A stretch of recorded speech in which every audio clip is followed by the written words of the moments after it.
Hey, how's it going, fight fans? Welcome to mindforcombat. If you're new to the channel, my name's Rohan, and this is my platform where I do fight sports related content. If you're new to the channel, why don't you help me grow my platform?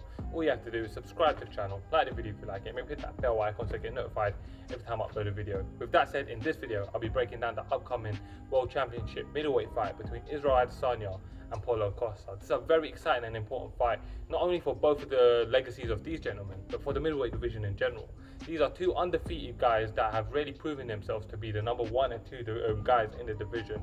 It's very exciting, and coming into this fight, I saw a very interesting stat that's going to really kind of make the mouths water off all of those fans that complain about grapplers and the over-imposing game plans that some grapplers have.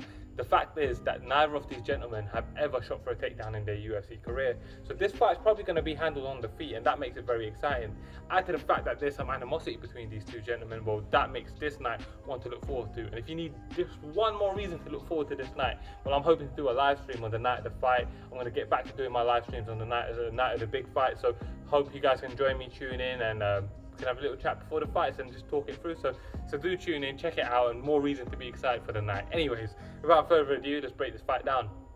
So Israel Adesanya is only 31 years old, still a young man. Yes, he's got quite a bit of mileage on the kickboxing realm of things, but he's still fresh, he still moves healthy, he still looks great.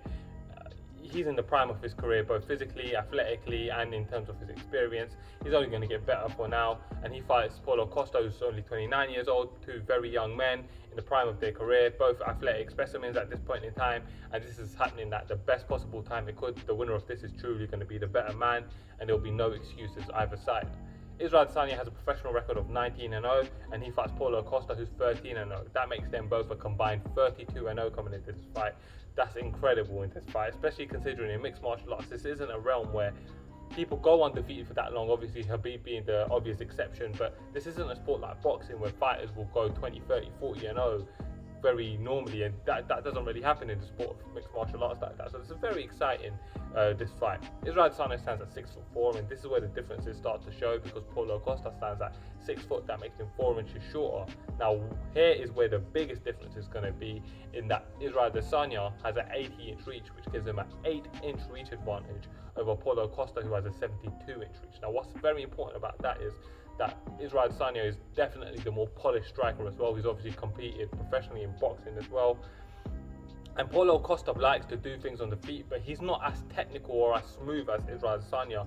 You can call him more of a bulldozer, berserker type of fighter, and he's going to really struggle to find his range, and we'll get into that. But that's going to be a really, really key attribute that Israel Adesanya has, in his repertoire, that I really want to see how Paulo Costa intends to deal with that.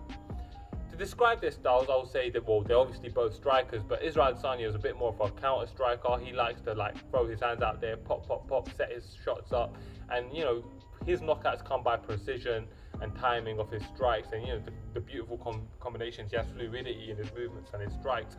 Whereas Paulo Costa, he kind of just likes to smash you, hit you as hard as he can with every shot, and he does hit very hard, and he gets loads of stoppages like that. He's very dangerous, he hits very hard, he's very capable of finishing a fight anywhere, and what he carries is big power, and that's the difference between these two men, although they're both strikers.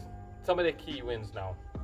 For Israel Adesanya, he's got quite a great resume at this point in time. He's beaten the likes of Derek Brunson and Brad Tavares on his rise up, but more recently he's beating likes of Anderson Silva, Yoel Romero in what was probably most considered a boring fight.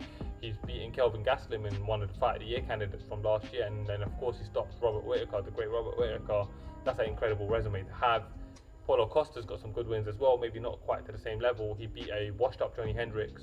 He beat Uriah Hall, which is a good win. He was having some trouble with Uriah Hall, but Uriah Hall's a good striker, so there's no shame in that.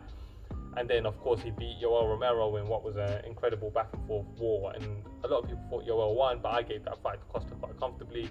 This is a great fight. Now let's talk about some of the issues.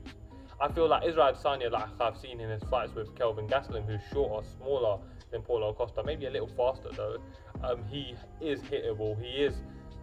You can get through his defense and you can land them shots, because Israel Adesanya does like them wars. And if Paulo Costa gets the opportunity to land the same shots that Kelvin Gastelum did, I don't think that ends very well for Israel Adesanya, and that's going to be a big problem. So he's got to be really mindful of that. And for Paulo Costa, his biggest issue is going to be that he just doesn't have the technical prowess that Israel Adesanya does. So to get in, he's going to have to take one to give one.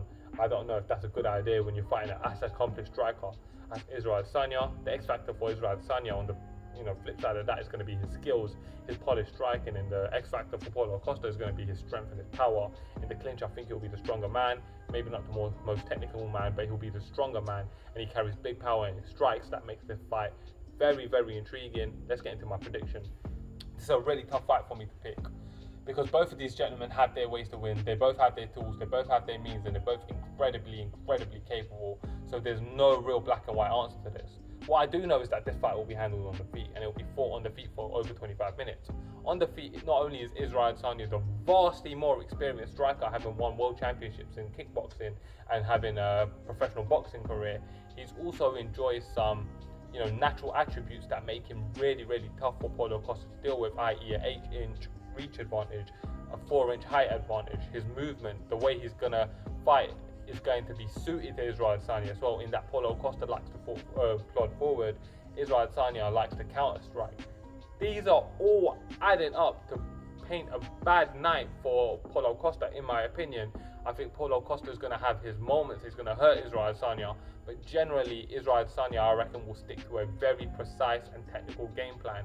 He'll use his jab and leg kicks to set up his larger shots and put together good combinations. I think Paulo Costa is going to dig to the body well, and he's going to hurt Israel Adesanya maybe once or twice in the fight, and maybe in the early rounds you can probably give it to Paulo Costa. But as the fight wears on, we're going to start to see the difference in the size, skills and attributes that Israel Adesanya enjoys, and then the more polished striker will start to come out. Israel Adesanya's natural incline and his fight IQ, little stuff like where he'll hold his feet, is going to outwork what Paulo Costa does in terms of being a bulldozer, and I have to think that Israel Adesanya is going to pick him apart on the feet.